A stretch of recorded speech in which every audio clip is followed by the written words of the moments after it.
student, good morning to everyone. How are you? I hope all of you are fine. তো আজকে আমি তোমাদের যে সাবজেক্টটা পড়াবো সেটা হলো স্ট্যান্ডার্ড 2 এর বাংলার ব্যাকরণ। আগের ক্লাসে আমি তোমাদের বর্ণমালা ও ভাষার যে ফার্স্ট চ্যাপ্টারটা আছে সেইটার বর্ণমালা ও ভাষা সম্পর্কে কিছু ডিসকাস করেছিলাম। আজকে আমি বাকি যে বর্ণটা আছে, আগের দিনে আমি স্বরবর্ণ পর্যন্ত পড়িয়েছিলাম, তো আজকে আমি তোমাদের ব্যঞ্জন বর্ণ আর স্বরবর্ণ, হ্রস্বস্বর, দীর্ঘস্বর এইগুলো সব নিয়ে আমি কিছু ডিসকাস করব। তো চলো শুরু করা যাক। আগের দিনে আমি তোমাদের লাস্ট পড়িয়েছিলাম বর্ণ বিশ্লেষণ। আর বাংলার ব্যাকরণের স্বরবর্ণকে আমরা কটাভাবে ব্যবহার করব না, দুটোভাবে। একটা কি বলেছিলাম, পূর্ণরূপে আর একটা চিহ্নরূপে। তো আজকে আমরা পূর্ণরূপ চিহ্নরূপটা ডিটেলসে অর্থাৎ বিস্তারিতভাবে জানব। দেখো, পূর্ণরূপে বা শুদ্ধরূপে স্বরবর্ণের প্রয়োগ। পূর্ণরূপ কোনগুলোকে বলছে? স্বরবর্ণ প্রধানত কোনগুলো? স্বরবর্ণ হচ্ছে অ থেকে এই ও পর্যন্ত যে বর্ণগুলো আছে, দেখো এইটাই হচ্ছে স্বরবর্ণ। আর পূর্ণরূপ কোনগুলো না, প্রথমে যে বর্ণ, ফার্স্ট যে বর্ণটা আছে, যেমন অ, এই অ দিয়ে যে শব্দটা তৈরি হবে সেটাই হলো পূর্ণরূপ। এক্সাম্পল হিসেবে দেখো এখানে আছে অজ, অমল, অলস। প্রত্যেকটা কিন্তু উদাহরণের আগে দেখো, প্রত্যেকটা উদাহরণের দেখো আগেতে কি আছে? অ আছে। অজতে অ, অমলে অ, অলসে অ। তাহলে প্রত্যেকটা উদাহরণের আগে কিন্তু অ আছে। এইটাই হচ্ছে পূর্ণরূপ। আ দিয়ে কি আছে? আম, আতা, আদা। দেখো এরও কিন্তু তিনটে যে এখানে শব্দ আছে, তিনটে শব্দই কিন্তু প্রথমটা শুরু হয়েছে আ দিয়ে, তারপরে হর্ষই। ইট, ইহা, ইতি ইত্যাদি। ইট, ইটের হর্ষই, ইহার হর্ষই, ইতির হর্ষই। দীর্ঘইকার দিয়ে কি, দীর্ঘই দিয়ে কি আছে? ঈশো, ঈশ্বর, ঈশান। দেখো প্রত্যেকটা কিন্তু দীর্ঘই যে বর্ণটা, এই বর্ণটা দিয়েই কিন্তু শুরু হয়েছে, অন্য কোনো কিন্তু বর্ণ নেই। হর্ষ দিয়ে কি আছে? উট, উহা, উকিল। এটাও সেম। দীর্ঘ দিয়ে উর্মি, ঊর্ধ্ব, উর্মিলা। রি দিয়ে ঋতু, ঋণ, ঋষি। এ দিয়ে এই, এক্কা, এলাচ। ওই দিয়ে ঐক্য, ঐশ্বর্য, ঐরাবত। ও দিয়ে ঔ, ওঝা, ওজন। ও দিয়ে ঔজ্জ্বল্য, ঔদাসীন্য, ঔষধ। দেখো আমি অ থেকে ও পর্যন্ত যে স্বরবর্ণগুলো দেখালাম, প্রত্যেকটাই স্বরবর্ণ কিন্তু দিয়ে যে বর্ণ, স্বরবর্ণ, প্রত্যেকটা স্বরবর্ণ দিয়ে যে শব্দগুলো গঠিত হয়েছে বা তৈরি হয়েছে, সেই শব্দগুলোর কিন্তু প্রথমেই কি আছে? স্বরবর্ণ দিয়ে শুরু আছে। অ দিয়ে যেমন অজ, অমল, অলস। আ দিয়ে আম, আতা, আদা। হর্ষই দিয়ে ইট, ইহা, ইতি। দীর্ঘই দিয়ে ঈশো, ঈশ্বর, ঈশান। হর্ষৌ দিয়ে উট, উহা, উকিল। দীর্ঘৌ দিয়ে উর্মি, ঊর্ধ্ব, উর্মিলা। রি দিয়ে ঋতু, ঋণ, ঋষি। এ দিয়ে এই, এক্কা, এলাচ। ওই দিয়ে ঐক্য, ঐশ্বর্য, ঐরাবত। ও দিয়ে ঔ, ওঝা, ওজন। ঔ দিয়ে ঔজ্জ্বল্য, ঔদাসীন্য, ঔষধ। তাহলে তোমরা এটা বুঝতে পেরেছো, এইটা হচ্ছে পূর্ণরূপ বা শুদ্ধরূপ। দেখো পূর্ণরূপে বা শুদ্ধরূপে স্বরবর্ণের প্রয়োগ। এবার আমরা দেখব চিহ্নরূপে স্বরবর্ণের প্রয়োগ। মানে একটা চিহ্ন মানে কি, যেটাকে ইংরাজিতে আমরা বলছি সাইন। চিহ্নরূপে দেখব আমরা। চিহ্নরূপে কি আছে দেখি চলো না, ব্যঞ্জন বর্ণের সঙ্গে যখন অ ছাড়া অন্য কোনো স্বরবর্ণ যুক্ত হয় তখন সেগুলোকে এক একটি চিহ্ন দিয়ে বোঝানো হয়। সেই চিহ্নগুলোকে কার চিহ্ন বলে? তাহলে চিহ্নগুলোকে কি বলে? কার চিহ্ন। কি বলেছে? ব্যঞ্জন বর্ণের সঙ্গে, মানে যেমন ক, খ, এগুলো ব্যঞ্জন বর্ণ। এই ব্যঞ্জন বর্ণের সঙ্গে যখন অ ছাড়া, মানে অ এর তো কোনো চিহ্ন হয় না, চিহ্নটা শুরু হয় আ থেকে। অ ছাড়া অন্য কোনো স্বরবর্ণ যুক্ত হয় তখন সেগুলোকে এক একটি চিহ্ন দিয়ে বোঝানো হয়।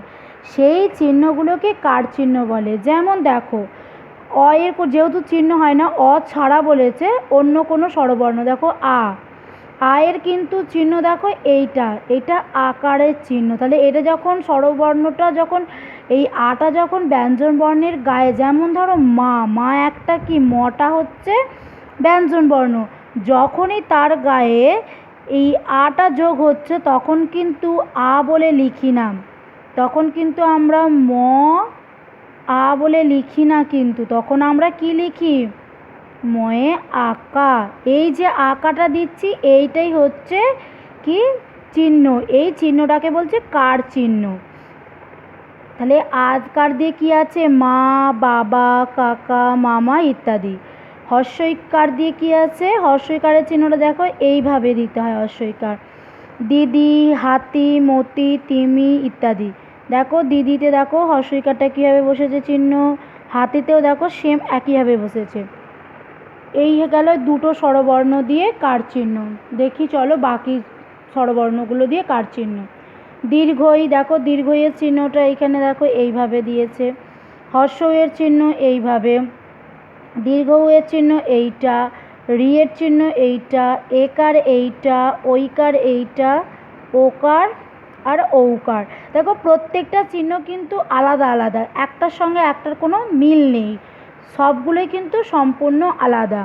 দেখো দীর্ঘইকার দিয়ে সতী, রীতা ইত্যাদি, হর্ষকার দিয়ে যদু, মধু ইত্যাদি, ধূপ, দীর্ঘকার দিয়ে দেখো ধূপ, কূপ, এই যে প্রত্যেকটা কিন্তু ব্যঞ্জন বর্ণের সঙ্গে যখনই যুক্ত হচ্ছে দেখো সেগুলো কিন্তু একটা চিহ্ন রূপেই কিন্তু যুক্ত হচ্ছে, তখন কিন্তু আর শুধুমাত্র এইভাবে যোগ হচ্ছে না। যেমন আগেরটা দেখালাম, যেমন সতীটা দেখাচ্ছি, তয়ে দীর্ঘই, তয়ের পাশে যখন দীর্ঘইটা যোগ হচ্ছে কিন্তু এইভাবে হচ্ছে না, তখন কীভাবে হচ্ছে, তয়ে দীর্ঘইকার, তখন এই চিহ্নটা বসছে, কার চিহ্নটা হয়ে যাচ্ছে সতী। এইভাবে প্রত্যেকটাই কিন্তু হয়েছে। এরপর রিকার দিয়ে মৃত, ঘৃত, একার দিয়ে কেশ, বেশ, ঐকার দিয়ে কৈকে, বৈরী, ওকার দিয়ে রোগ, শোক, ঔকার দিয়ে সৌরভ, গৌরব। তাহলে প্রত্যেকটা এইভাবে। তাহলে বুঝতে পেরেছো স্টুডেন্ট তোমরা যে স্বরবর্ণ, বাংলায় যে স্বরবর্ণ যে ব্যবহার করা হয় প্রধানত দুটো রূপে, একটা কি চিহ্ন রূপে আর একটা হচ্ছে পূর্ণরূপে। পূর্ণরূপ এবং চিহ্নরূপ দুটোই আমি তোমাদের দেখিয়ে দিলাম কিভাবে যোগ হচ্ছে বর্ণের সাথে। এবার নেক্সট দেখতে পাচ্ছি হর্ষস্বর ও দীর্ঘস্বর। দেখো স্বরবর্ণকে দুটো ভাগে ভাগ করেছে, একটা হচ্ছে হর্ষস্বর, একটা দীর্ঘস্বর। হর্ষস্বর মানে কি, যেটা কম সময় লাগে উচ্চারণ করতে গেলে, কম সময় লাগছে, আর যেটা একটু উচ্চারণ করতে গেলে একটু দীর্ঘ সময় লাগছে সেটাই হচ্ছে দীর্ঘস্বর। হর্ষস্বর কটা দেখো, অ, হর্ষই, হর্ষ, রি। দীর্ঘস্বর আ, দীর্ঘই, দীর্ঘৌ, এ, ওই, ও। এইগুলো হচ্ছে দীর্ঘস্বর। উচ্চারণে বেশি সময় ও কম সময়ে তারতম্য অনুযায়ী স্বরবর্ণকে দুই ভাগে ভাগ করা হয়ে থাকে, যথা হ্রস্বস্বর ও দীর্ঘস্বর। হ্রস্বস্বর কাকে বলবো না, যে সকল বর্ণের উচ্চারণে কম সময় এবং এক মাত্রা লাগে সেগুলিকে বলা হয় হ্রস্বস্বর। যেমন কোনটা, অ, হর্ষই, হর্ষ, রি। দেখো এই চারটে যে হ্রস্বস্বর আছে এই চারটে তোমরা যদি উচ্চারণ করো দেখবে খুবই কম সময় লাগছে। যেমন অ, হর্ষই, হর্ষ, রি। কিন্তু যখনই আমরা এইগুলো উচ্চারণ করি, যেমন অ এর যদি বলি অ, আ, দেখো অনেকটা টাইম লাগছে, অ, আ, হর্ষই, দীর্ঘই। এই দুটো দেখবে পার্থক্য, দুটো বোঝা যাচ্ছে, একটা কম সময় লাগছে, একটা বেশি সময় লাগছে। যে সকল বর্ণের উচ্চারণে দীর্ঘ সময় লাগে তাকে বলে দীর্ঘস্বর। যেমন আ, দীর্ঘই, দীর্ঘৌ, এ, ওই, ও। এই সাতটি হলো দীর্ঘস্বর। তাহলে হ্রস্বস্বর কটা, চারটি, আর দীর্ঘস্বর হলো 7টি। এবার হচ্ছে নেক্সট ব্যঞ্জন ধ্বনি। আগে আমরা পড়েছি স্বরধ্বনি, এবার আমরা পড়ব ব্যঞ্জনধ্বনি। যে ধ্বনি উচ্চারণের সময় শ্বাসবায়ু, কণ্ঠ, ওষ্ঠ, মূর্ধা, তালু ও নাসিকার কোনো না কোনো জায়গায় বাধা পেয়ে উচ্চারিত হয় তাকে ব্যঞ্জনধ্বনি বলে। তাহলে যে ধ্বনিটা মানে আমরা যখন কোনো ধ্বনি উচ্চারণ করছি, উচ্চারণ করতে গিয়ে যখন আমাদের শ্বাসবায়ুটা কণ্ঠ, ওষ্ঠ, মূর্ধা, তালু, নাসিকা এই যে বাকযন্ত্রগুলো আছে, এই বাকযন্ত্রের কোনো না কোনো জায়গায় গিয়ে একটা ধাক্কা খায় বা বাধা পায়, পেয়ে সেটা উচ্চারিত হয়, তখনই সেটাকে বলছে ব্যঞ্জনধ্বনি। এবার পড়ো ব্যঞ্জন বর্ণ, যাকে আমরা ইংরেজিতে বলি কনসোনেন্ট। দেখো ব্যঞ্জন বর্ণ কোনগুলো? ক থেকে চন্দ্রবিন্দু পর্যন্ত যে বর্ণমালাগুলো রয়েছে, দেখো এই বর্ণমালাটাকে বলছি ব্যঞ্জন বর্ণ। আর অ থেকে ও পর্যন্ত যে বর্ণগুলো রয়েছে সেটাকে কিন্তু আমরা বলছি স্বরবর্ণ। বাংলা ভাষায় বর্তমানে মোট 39টি ব্যঞ্জন বর্ণের প্রয়োগ আছে। তাহলে আমরা জেনেছিলাম যে বাংলা ভাষায় স্বরবর্ণের মোট কটা প্রয়োগ আছে? কটা জেনেছিলাম? 11টি।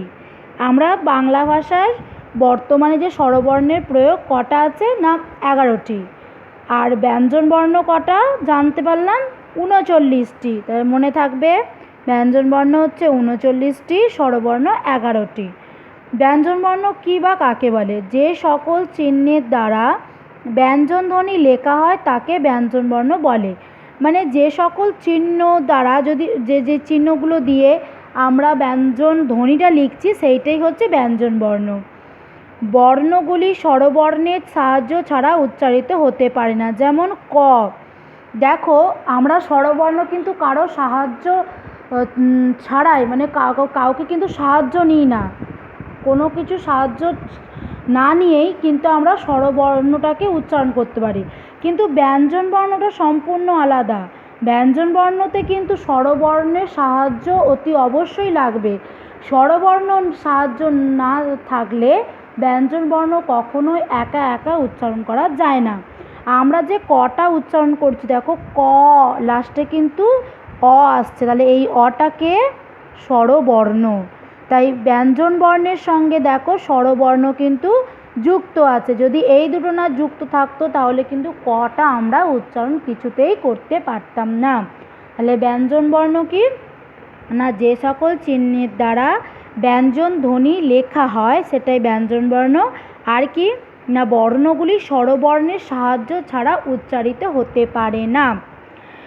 খণ্ডত্ব হলো হসন্তযুক্ত ত। খণ্ডত্বটা কি না? খণ্ডত্বটা হচ্ছে হসন্তযুক্ত ত।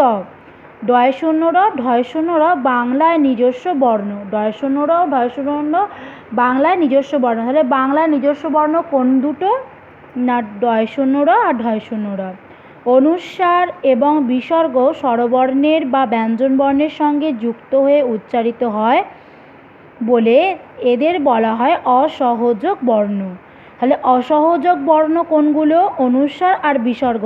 এই যে স্বরবর্ণ বা ব্যঞ্জন বর্ণের সঙ্গে এই যে দুটো বর্ণ, স্বরবর্ণ হতে পারে, ব্যঞ্জন বর্ণ হতে পারে, এদের সঙ্গে কি করে? যুক্ত হয়ে উচ্চারিত হয়, সেটাই হচ্ছে এদেরকেই বলা হচ্ছে অসহযোগ বর্ণ।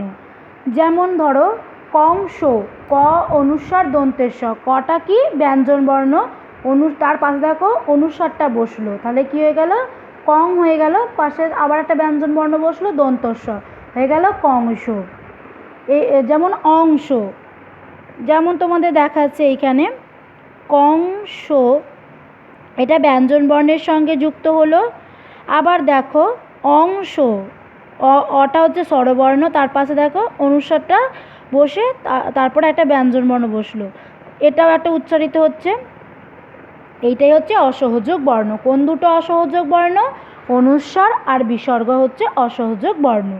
এই বর্ণ দুইটি অন্য বর্ণের সাথে যুক্ত না হয়ে উচ্চারিত হতে পারে না। দেখো যদি আমরা এই অনুস্বারটা যদি স্বরবর্ণ বা ব্যঞ্জন বর্ণের সঙ্গে যদি না বসাতাম, কখনোই কিন্তু এটা উচ্চারণ করা যেতে পারতো না। এবার দেখো এই যে এইটাকে বলছে কয়ে মূর্ধন্য ষ, ক আর মূর্ধন্য ষ যুক্ত হয়ে কয়ে মূর্ধন্য ষ, ত আর র যুক্ত হয়ে তয় রফলা, বর্গীয় জ আর ইয় যুক্ত হয়ে বর্গীয় ইঙ, চ ছ ব, তিনটে যুক্ত কী হচ্ছে চয়ে ছ ব। উপরের বর্ণগুলি দুই বা দুইয়ের বেশি ব্যঞ্জন বর্ণের মিলনে তৈরি হয়েছে, এদের যুক্তাক্ষর বা যুক্ত ব্যঞ্জন বা সংযুক্ত বর্ণ বলা হয়। তাহলে কি দেখতে পেলাম এইখানে, দেখো এইখানে দেখতে পেলাম কি দুটো ব্যঞ্জন বর্ণ, ক আর মূর্ধন্য ষ দুটোই কিন্তু ব্যঞ্জন বর্ণ, এই দুটো ব্যঞ্জন বর্ণ যুক্ত হয়ে এখানে দুটো আছে, আবার দেখো এখানে তিনটে আছে, তিনটে কিন্তু ব্যঞ্জন বর্ণ, এইগুলো যুক্ত হয়ে দেখো একটা শব্দ তৈরি করছে। তাহলে এইটাই হচ্ছে কি সংযুক্ত বা যুক্ত ব্যঞ্জন। বাক্য কাকে বলে, যাকে আমরা ইংরেজিতে কী বলি, বাক্যকে সেন্টেন্স। যখন কতগুলি শব্দ পরপর বসে মনের কোনো ভাবকে স্পষ্ট করে প্রকাশ করে তখন তাকে বাক্য বলা হয়। তাহলে যখন কতগুলো শব্দ কী করে পরপর বসবে, বসে মনের ভাবটা স্পষ্ট করে প্রকাশ করবে, সেটাই হচ্ছে বাক্য। বাক্য গঠনের কয়েকটি শর্ত দেখো, বাক্যের সুস্পষ্ট অর্থ থাকতে হবে। বাক্যের প্রথম শর্ত কি না, বাক্যের মধ্যে একটা স্পষ্টভাবে তার মানে বা অর্থ থাকতে হবে, অর্থবিহীন কোনো বাক্য হয় না। পূর্বের শব্দের সঙ্গে পরের শব্দের একটি যোগসূত্র থাকবে, আগে যদি কোনো শব্দ থাকে পরে যদি শব্দ থাকে দুটোর মধ্যে একটা যোগসূত্র থাকতে হবে। বাক্যের যেমন আরম্ভ হবে তেমনি বাক্যকে একটি সঠিক জায়গায় এনে শেষ করতে হবে। বাক্যটা যদি আমরা শুরু করি যেমনভাবে তেমনি ঠিক শেষটাও ঠিক সেইভাবেই শেষ করতে হবে। তাহলে বাক্যের তিনটে শর্ত আমরা দেখতে পেলাম গঠনের, একটা কি বাক্যের সুস্পষ্ট অর্থ থাকতে হবে, পূর্বপদের শব্দের সঙ্গে পরের শব্দের একটা যোগসূত্র থাকতে হবে, আর বাক্যের যেমন আরম্ভ হবে বা শুরু হবে তেমনি বাক্যকে একটা সঠিক জায়গায় এনে শেষ করতে হবে। তাহলে আমরা এখানে বাক্য গঠনের শর্ত এইগুলোও জানতে পারলাম। তো আজকে আমাদের পড়া এইখানেই শেষ হল। নেক্সট দিন আমি তোমাদের এই চ্যাপ্টারটা থেকে অনুশীলনী এবং আর একটা চ্যাপ্টার আছে সেই চ্যাপ্টারটাও আমি তোমাদের পড়াবো। তো আজকে এইখানেই আমার ভিডিও শেষ হলো। নেক্সট চ্যাপ্টারে তোমাদের নাম হচ্ছে বিশেষ্য, যাকে আমরা ইংরেজিতে বলি নাউন, বিশেষ্যকে আমরা ইংরেজিতে বলি নাউন। তো নেক্সট দিন আমি তোমাদের এই চ্যাপ্টার ভাষা ও বর্ণমালাটার থেকে যে অনুশীলনী আছে সেটা করাবো, এবং তার সাথে দ্বিতীয় চ্যাপ্টার হচ্ছে বিশেষ্য অর্থাৎ নাউন, সেই চ্যাপ্টারটি আমি তোমাদেরকে পড়াবো। ভালো থাকবে, সুস্থ থাকবে এবং মন দিয়ে ভালো করে পড়াশোনা করবে। Tata, have a nice day.